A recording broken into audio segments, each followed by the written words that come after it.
This week is part 3 of the whole conversation around taking, receiving, and giving, and the balance of each of these. In this conversation, I explore who is the part of you that is giving, and the balance of when you give and what that does in a relationship as to its relation to when you receive or take. How to balance relationships in terms of taking, giving, and receiving, and what happens in the dynamic. I also talk about self-love and giving to the self, as well as how that relates to our dynamics in relationships on the human level. This episode is part 3 of taking, receiving, and giving, and the balance of each of these, as well as cleansing our dynamics and belief sets in relation to these 3 ways of being in life. I share some of my own thoughts on the balance of taking, receiving, and giving, as well as the thoughts of Bert Hellinger from Love's Hidden Symmetry. Bert Hellinger is the founder of Family Constellations and explores these hidden dynamics. Hello and welcome. You're listening to the Embody Podcast, a show about remembering and embodying your true nature, inner wisdom, embodied healing, and self-love. My name is Candace Wu, and I'm a holistic healing facilitator, intuitive coach, and artist sharing my personal journey of vulnerability, offering meditations and guided healing support, and having co-creative conversations with healers and wellness practitioners from all over the world.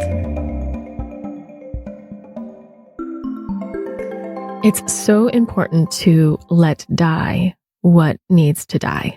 If you think about rotting fruit and you just let it sit there and you don't throw it out or bury it in the earth, it just sits there and keeps on rotting and decaying.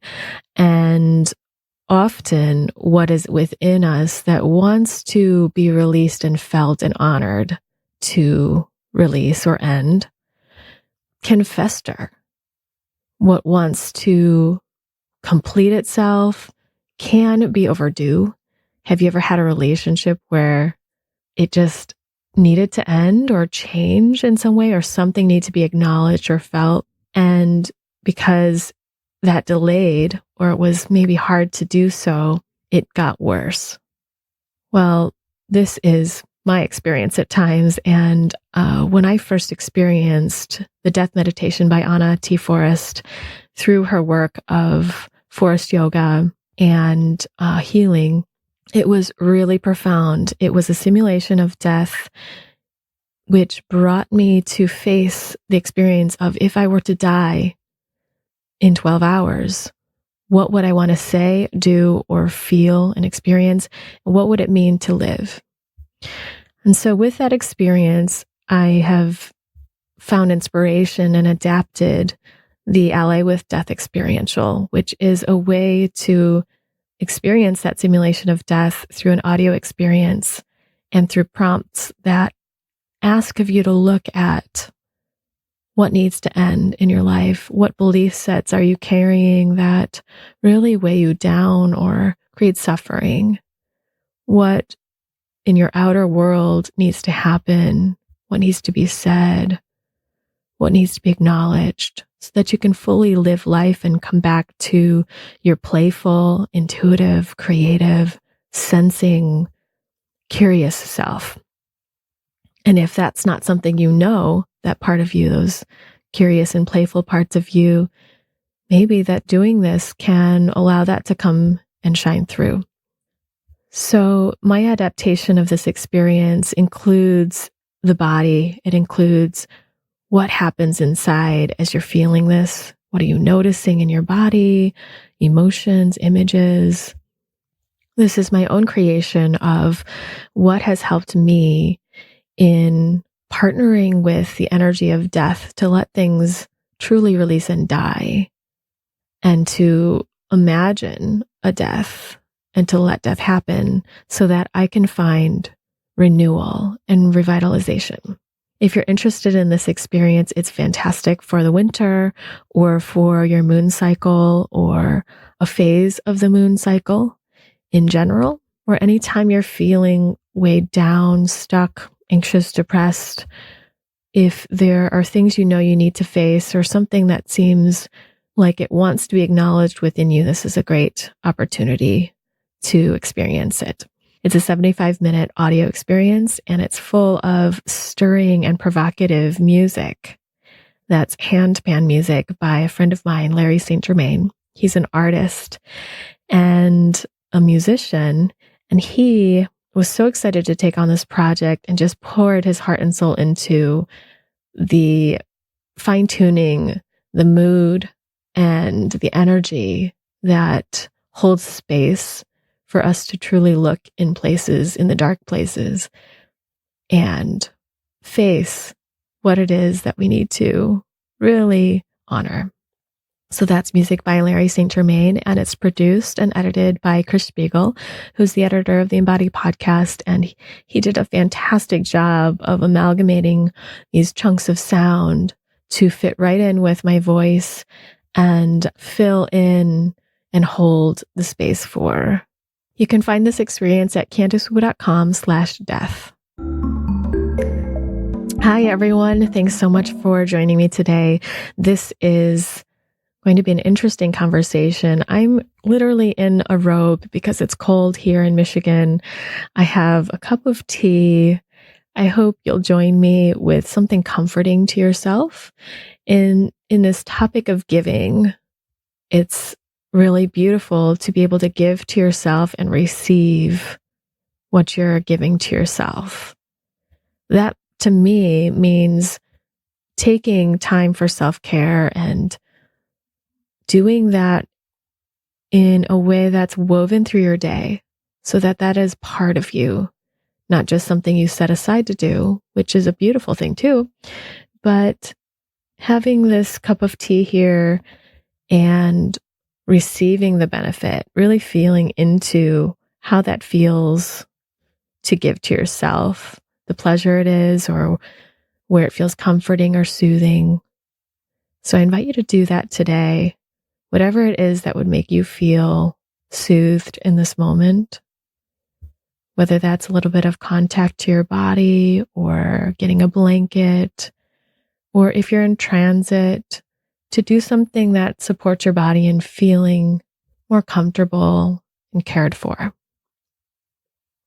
I just spent about 5 days in New York on a visit, and I'm so glad to be home in this cozy place in Michigan. There's snow on the ground. It's the week of Thanksgiving here in the United States, and I just love this cozy feeling before the holidays. But I also want to acknowledge that I didn't always feel that way.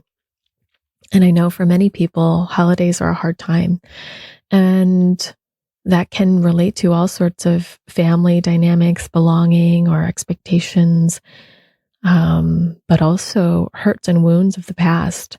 So here, as you're coming towards any holidays of your culture or your ethnicity, maybe it's a chance to look at what hurt or wounds have been here, what's the feeling you have now, and just taking a moment to honor those rather than being harsh on yourself or critical or trying to push these parts of you away.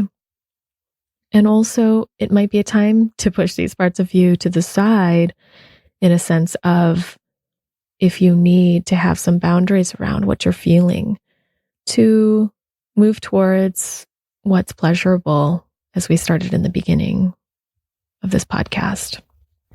So I would like to just jump into this podcast today. The last couple of weeks, I've been talking about taking what's given to us, taking what we need, taking up space, and all of the dynamics underneath it that may prevent us from freely being able to take what's ours. We've also been talking about taking versus receiving and the active feeling around taking, the active assertion that's needed to take our place in our lives and in our ancestry. And also the topic of receiving and how it is to receive love, to receive all the things that are coming our way, and how we can step into, by taking our place, step into all of what it is that is here for us, that is specifically designed for us to receive in this life and to take in this life. I've talked about taking our place as a way of taking your true position in your family lineage and also in yourself, in who you are, the essence of you.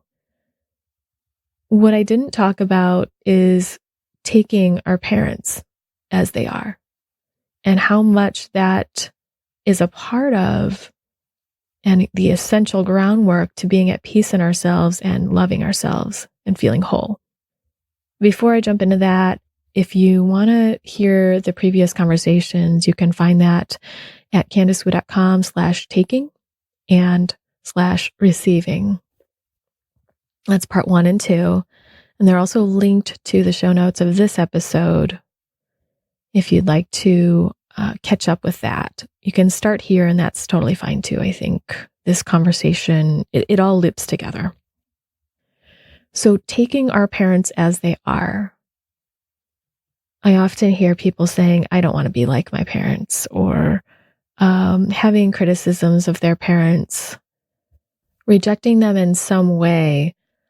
And what that does, I know from my own experience in myself and with my clients, is that there's a way in which that rejection holds the place marker for what we feel and what our young self feels or has felt or needs to feel. And that can be this beacon to where it is that our soul wants us to heal. And at the same time, if we leave it there, as we leave it there, there's a way that we reject who we are in ourselves. There's a way I reject myself if I reject my mother or some piece of my mother. If we go towards the spiritual truth of the wholeness of who we are all possibility. We are capable of every way of being. And if I reject this certain part of my mother, maybe the way that she is stubborn or something like that, then I also reject that part of me that has stubbornness or is possibly stubborn. And when I do that, there is a constriction inside of me. There's some part of me that blocks itself off to the wholeness of all energy, which also relates to pleasant feelings and pleasant qualities, or more desirable, societally desirable qualities. Our soul wants us to be multi-dimensional and multifaceted and in every single way of being, so that if we ever need that way, we're able to do it and we have the flexibility. But also that's just the essence of our fullness, period.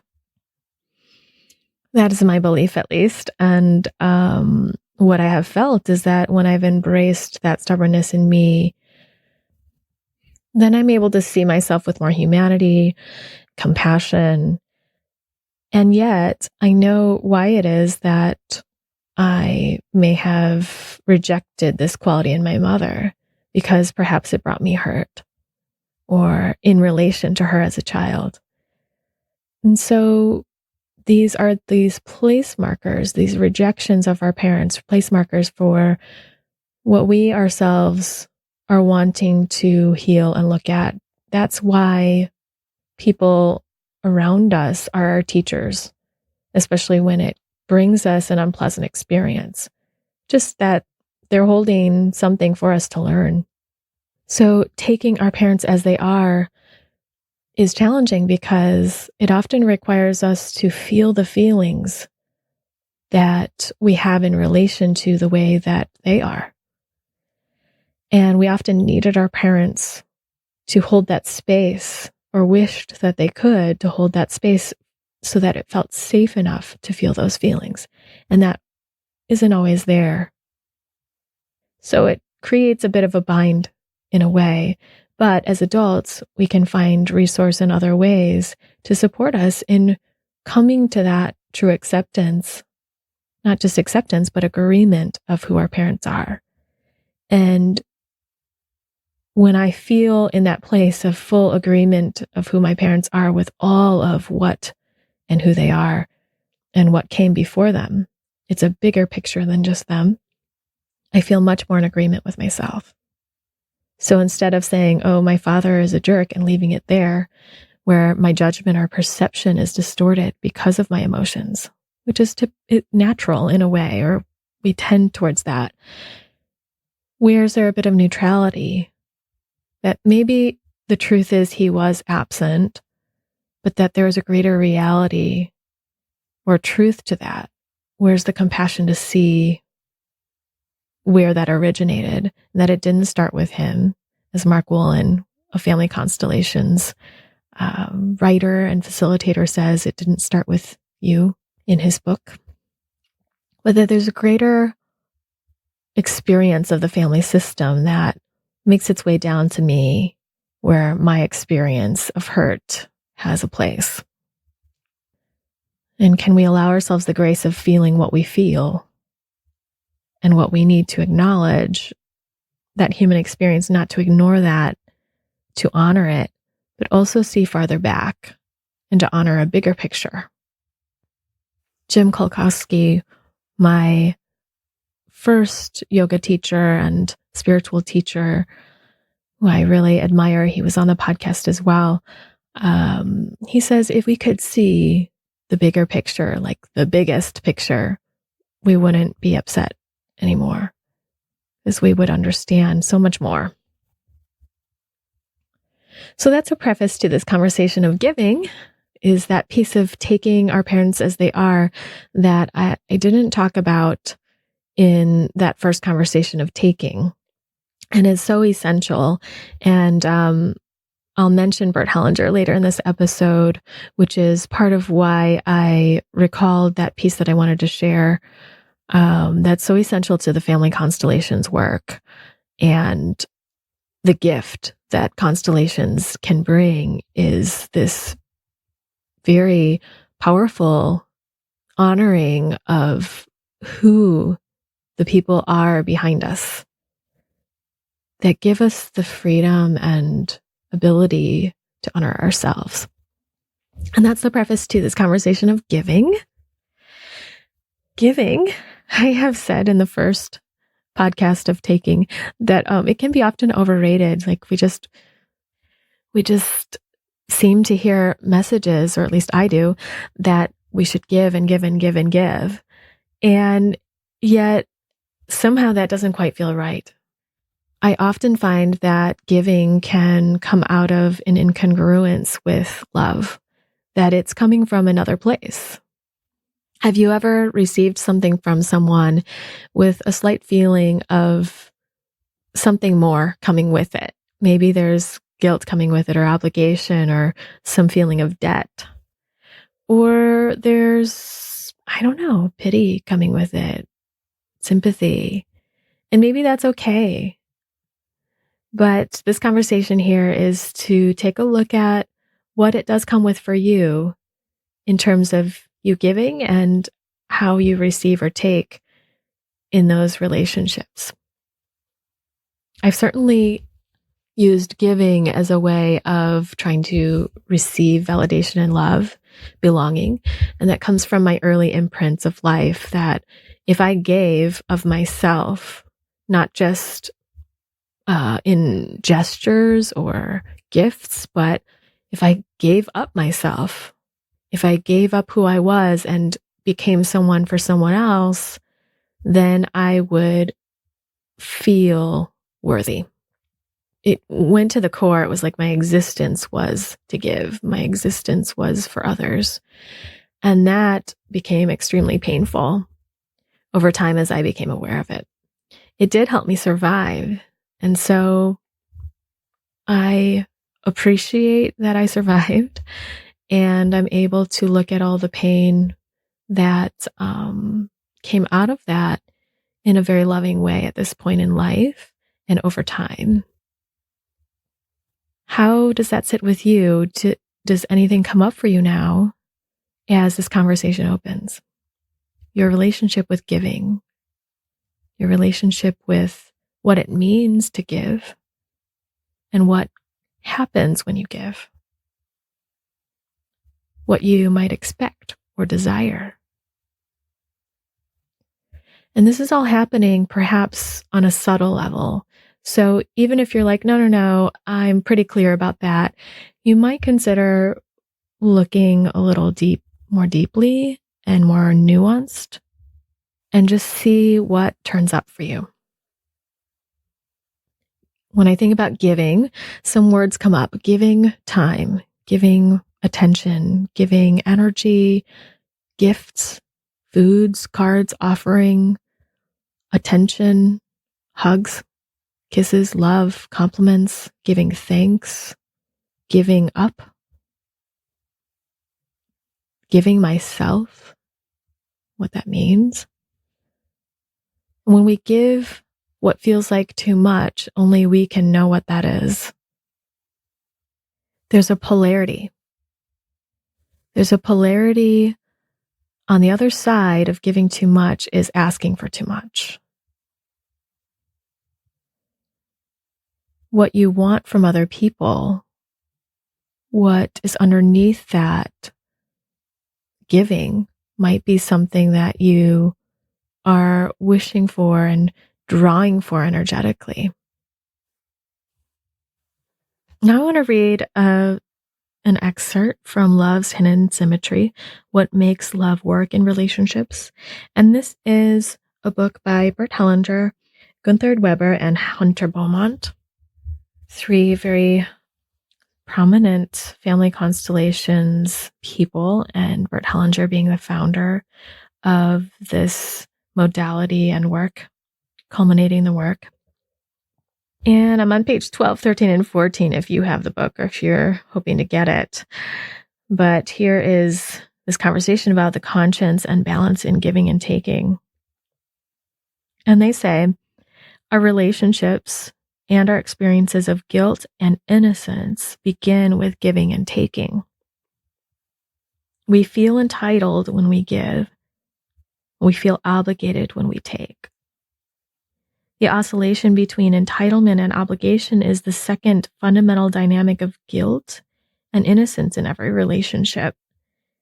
It serves all our relationships, since both giver and taker know peace only when both have given and taken equally.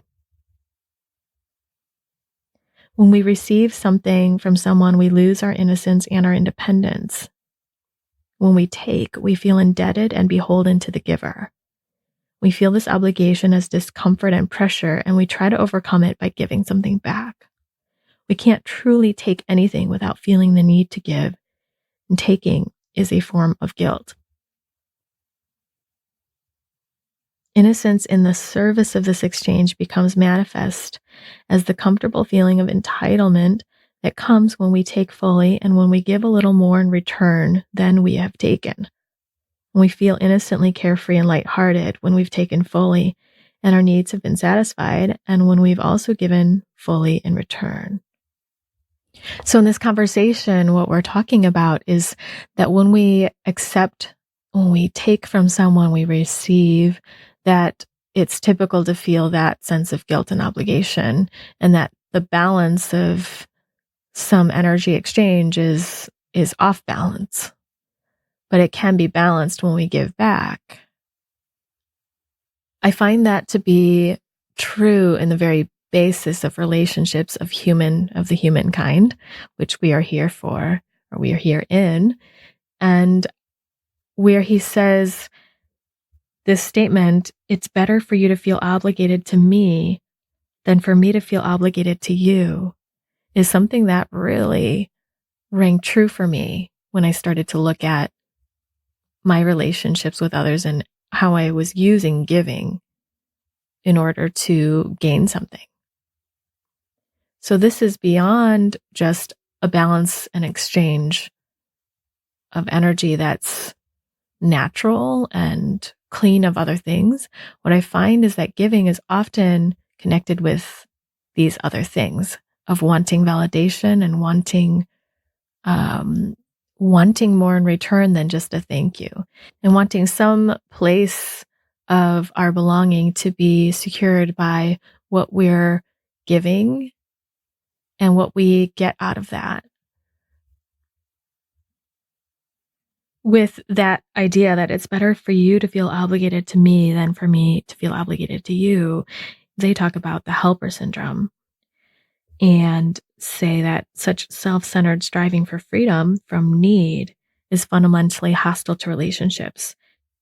Whoever wants only to give without taking clings to an illusion of superiority, rejects the bounty of life, and denies equality to his or her partner. Others soon want nothing from those who refuse to take and become resentful and withdraw from them. So when giving becomes so weighted and someone does not take at all, and I see this when I hear compliments being given back and forth, like someone says, "Oh, you did such a good job," and this was like a team collaborative effort. "You did such a good job," and the other person says, "No, you did," or they contribute all the credit to the other person, back to the other person. It just feels like they're tossing this ball and back and forth, and it's getting bigger and bigger, but nobody will really hold it. And to really hold it, perhaps needs that acceptance of some level of guilt or some discomfort. When I look at all this, my reaction is that, yes, I have found this to be true, but also that it's mixed up with those early dynamics of what we needed from our parents, and we carry around any leftover needs to other relationships. And so when that ball gets bounced back and forth with more need for validation, and instead of just accepting it, we give it to the other person and we hope that they'll take it. But we hope that they'll take it and give us something back. And yet we still can't take that. Now, I'm describing something very particular, which may or may not be part of your experience, but I wonder if you see this in your life or in other people, in yourself. Where are the places that it's very hard to receive and take? Even just a compliment, just to accept it fully. Do you bounce it back to somebody else? Is there a feeling of obligation or guilt? Are you able to feel that and hold that? Or do you stay in the innocent place where, in a way, you require others to feel that guilt or obligation instead of you? And maybe guilt and obligation are not the right words for what's being bounced back and forth. I can imagine other feelings there.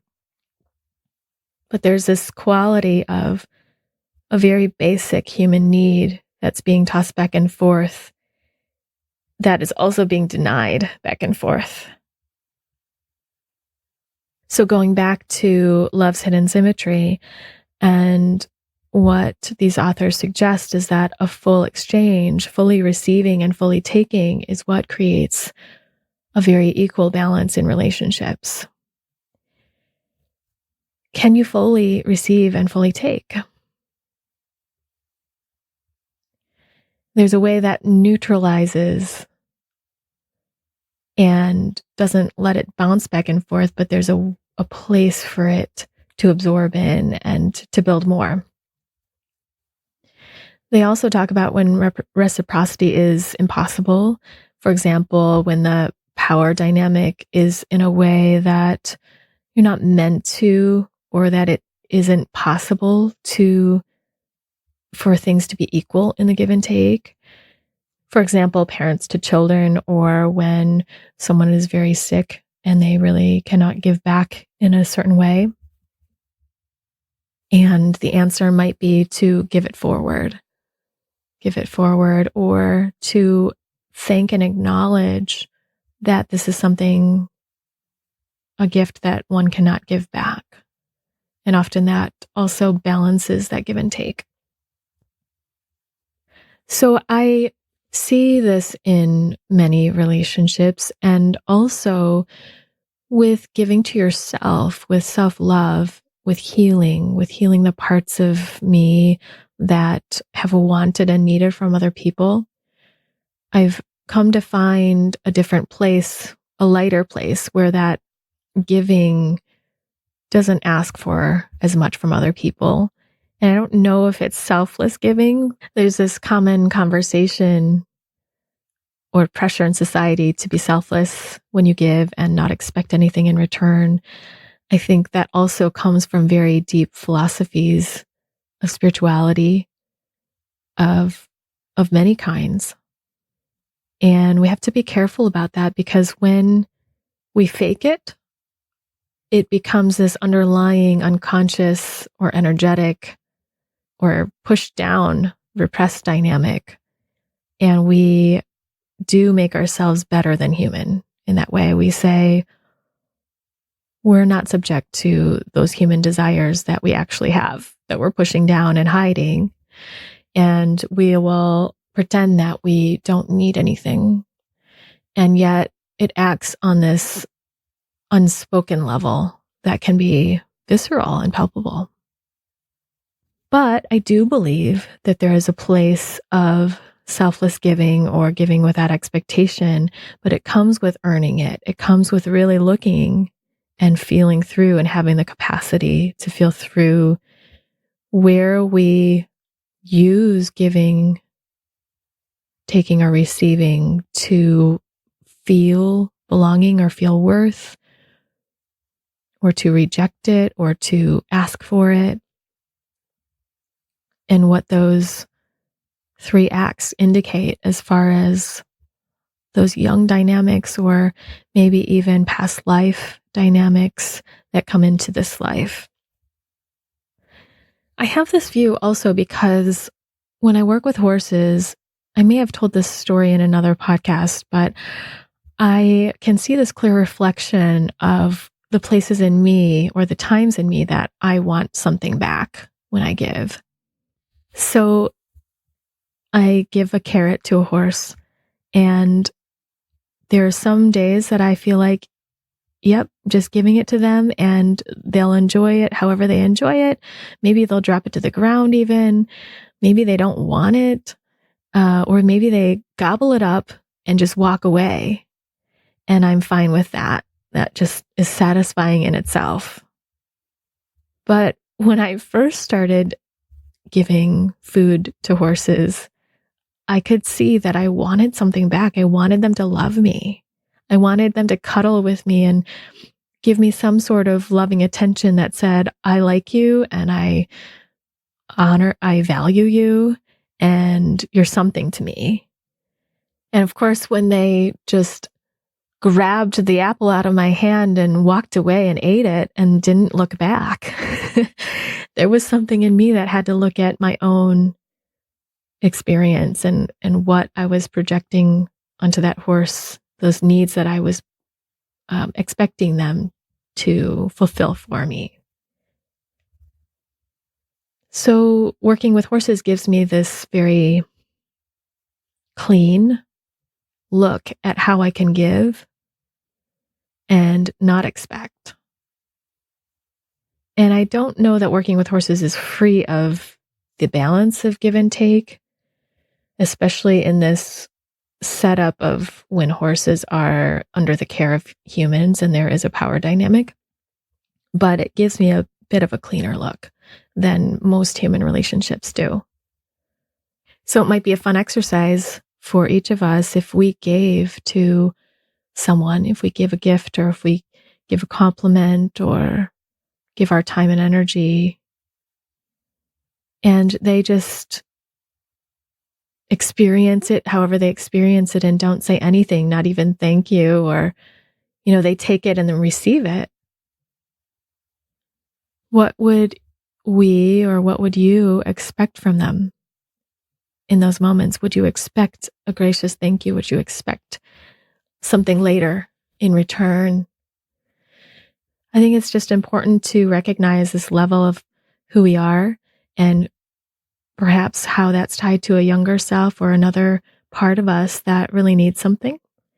And that actually is a kindness that we do to both ourselves and others when we honor what's truly there in our desires.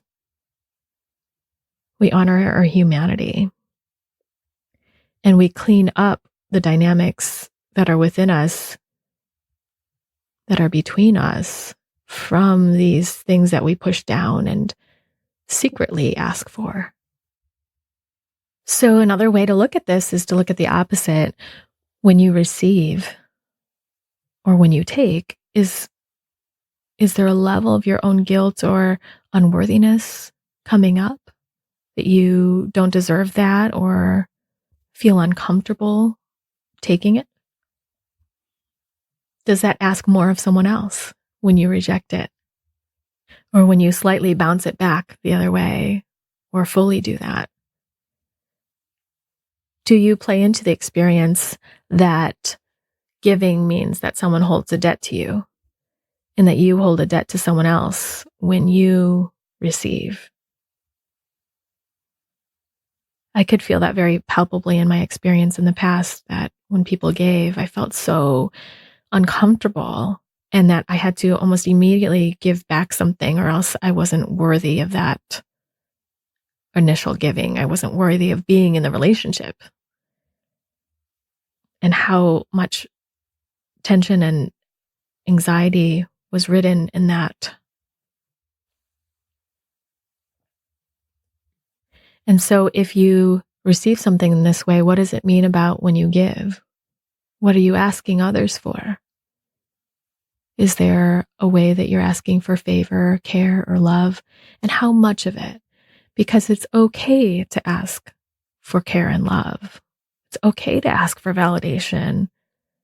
It's okay to want these human things. How much of that is a healthy level in your adult life? And how much of that is your child need?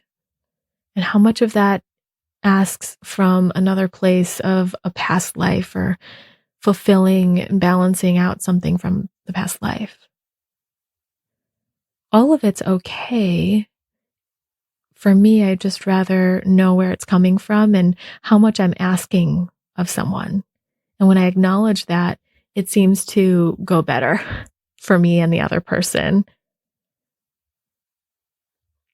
It almost feels like this, it's better when we acknowledge that this is a giant boulder rather than pretending it's a rock and it feels like a boulder. When I ask someone to hold that for me or move it from one place to another. There are very subtle ways that we are asking for more, or we're asking for something and not claiming it. And this conversation here, for me, it's very interesting to just look at that and clear up some of those things, to know where I'm asking of others something more than perhaps the relationship can hold or wants to hold, and to be able to give some of those things to myself so that there's less burden on my relationships and there's more delight and there's more loving, true acts of loving that I can receive and give and hold in myself. And when I stay unconscious to it all, it just seems like there's some level of action that has a pull in the relationship that I'd rather know about than not. So how do we align with a true loving act of giving and receiving, a delight in the act of it, like delighting in how the horse just takes that carrot and does what he wants with it, rather than expecting them to do something specific with it or after it. My experience also comes from Vedic science, where one of my favorite concepts is Pragña, and that is the concept of pure action, complete action, meaning when you do any action, it comes so connected, it comes out of an intention that's so connected and clear and whole that is conscious. An action that comes from why you're doing it. And all of us, or as much of us, is in that action as possible. Then that action does not need outcomes or fruits of that action in order to feel complete. There are many concepts in Vedic science and philosophy around action that does not rely on the fruits of that action to fulfill itself. And the beautiful thing is when that happens, typically the outcomes and fruits of that labor are quite abundant, but without the pressure on that to come to fruition. So Pragña, this experience of complete action, can be applied to giving. When we give, we just delight. We can just delight in the act of giving and feel complete in that. But if there are parts of us, our younger self, other parts of us that want and that don't feel complete in it and that want something more, that will play itself out too. So even though we think that we are complete in our giving or in our action in that moment, there might be unconscious parts or subtle aspects of us that are playing out, or it might be conscious. The more we can hold it in our consciousness, the more I can hold my younger self's hand and give my younger self what it needs, instead of expecting someone else to give it, then that action feels complete, or more complete, as complete as it can.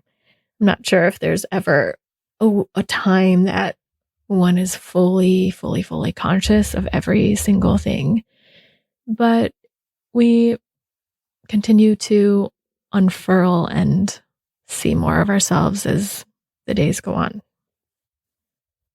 And when we look at this dynamic, it is a paradigm and dynamic we live in at certain times, and we don't have to.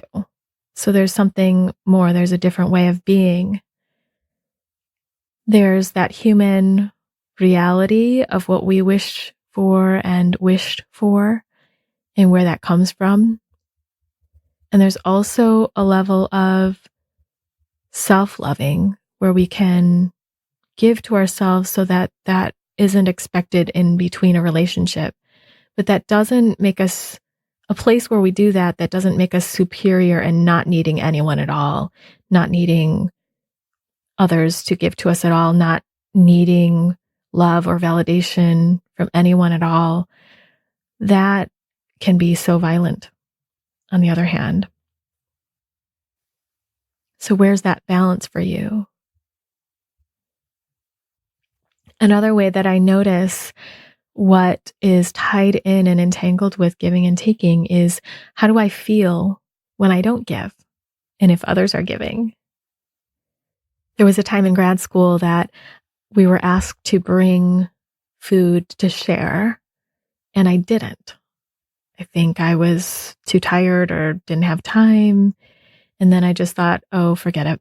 It'll be fine. But when I got there and everyone had brought something and I didn't, I felt so guilty. And I think that might be what Bert Hellinger, Gunther Weber, and Hunter Beaumont were talking about in this book, Love's Hidden Symmetry, that you feel the guilt when you take. And I remember feeling in that moment, well, can I exercise the feeling of taking and receiving without having given here? Am I able to just allow this basic human experience of taking and receiving? And I noticed that that might allow others to take also and not always have to give. That kind of breaks up the dynamic of the back and forth. But it was also my way of justifying that I should just try to take. But that I could separate taking and this experience of only taking and not giving from defining my worth or feeling judgment about myself. And that I can also separate someone else's worth or any judgment from when they just take and accept without giving back.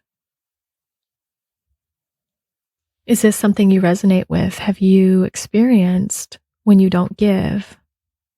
What happens there? What thoughts go through your mind, judgments, feelings, sensations? What impulses happen?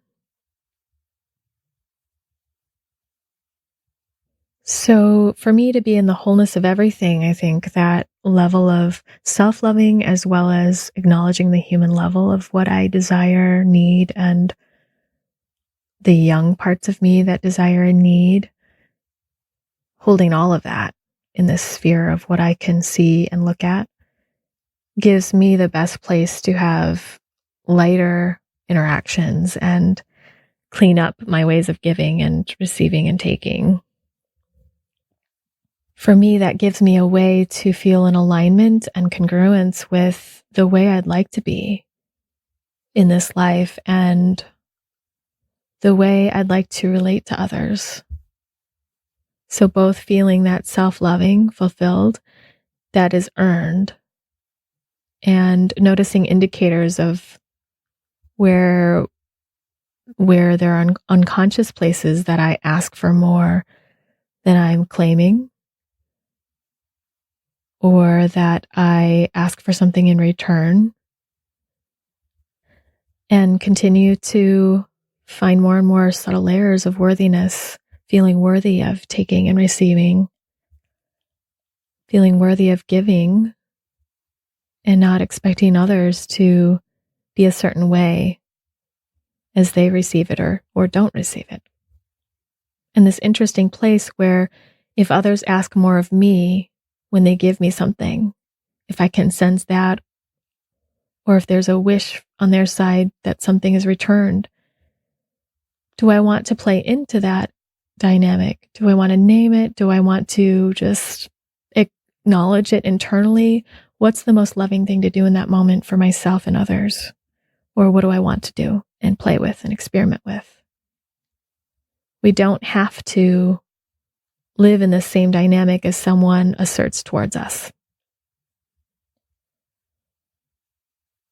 So what comes up for you now at the end of this conversation in this balance of giving and taking, and what's tied up in your dynamics? As we approach Thanksgiving in the United States, even in our saying thanks, how can we do that in a more genuine and full way? And if that's challenging, being compassionate and gentle with ourselves to look at what's there, what's embedded in that, what's embedded in the impulse to give back right away if that's what we feel, or to not even take it at all. Is your thank you a way of saying, no, I can't accept this? Why do you say that? Or you shouldn't have? And what does that say? And to have that loving for yourself that just allows all of it to be experimental and playful and a way to see more of ourselves, because we're all in this, we're all experiencing some of these dynamics somewhere because we are human. And this is our playground to explore other ways we can share and assert ourselves and receive and relate. So this Thanksgiving, I want to give thanks to myself for the grace in that playfulness and curiosity and exploring, doing it without judgment if possible, and just loving myself where that judgment does come up. And I invite you to do the same. And I also want to send a very big thanks from my heart for all of you out there that listen to the podcast, that share it with other people, that feel inspired naturally, and also those that are supporting the podcast in other ways by giving some money financial contribution to nourish the podcast on the back end and to keep it going in that way. This goes back all the way to the beginning of when I started the podcast, of why, or from what place I was doing the podcast. I actually felt like this was, in a lot of ways for me, like a gift to myself, that I could just have this platform to express things, to push my own edges and share things that have been harboring inside of me, but also ideas and knowledge and practices that I wanted to just put out there in some format. And people would ask me, does it cost you money, or are you getting anything in return? Is it a good marketing platform? Things like that, like people in the business world. I feel that I really ran with this Vedic concept and philosophy of pure action, of being in congruence with the clear and pure intention of why I wanted to do this podcast, which wasn't to expect some outcomes, but it was the action of doing it just for doing it and the delight of that. That this podcast has actually given me many returns in other ways, and all of you have been a part of that just by receiving and giving me feedback and sharing kind words, sharing your support. You know, this is interesting timing because this is the 99th episode, and next week will be the 100th episode of the Embody podcast. It's crazy. And the 100 episodes does not include all the meditations and experientials that would be, I don't know, 130 if we counted all those pieces as separate, but all those experientials relate to their umbrella, their parent episode, which is 100 episodes. So while we're here, I want to just share that you can find all those episodes at CandiceWu.com/podcast. And you can even search episodes that relate to what kind of nourishment you might need or topics you're wanting to explore. And you can go to CandiceWu.com/meditations to find all the experientials and meditations that I've created and shared, as well as those of my guests on the podcast. Thanks so much for joining me today, and I look forward to connecting with you with the 100th podcast next week. So tune in for that if you're interested. I have a very special guest that she and I share something very important in common, and you'll find out what that is next week. Take care and see you all next time on the Embody Podcast.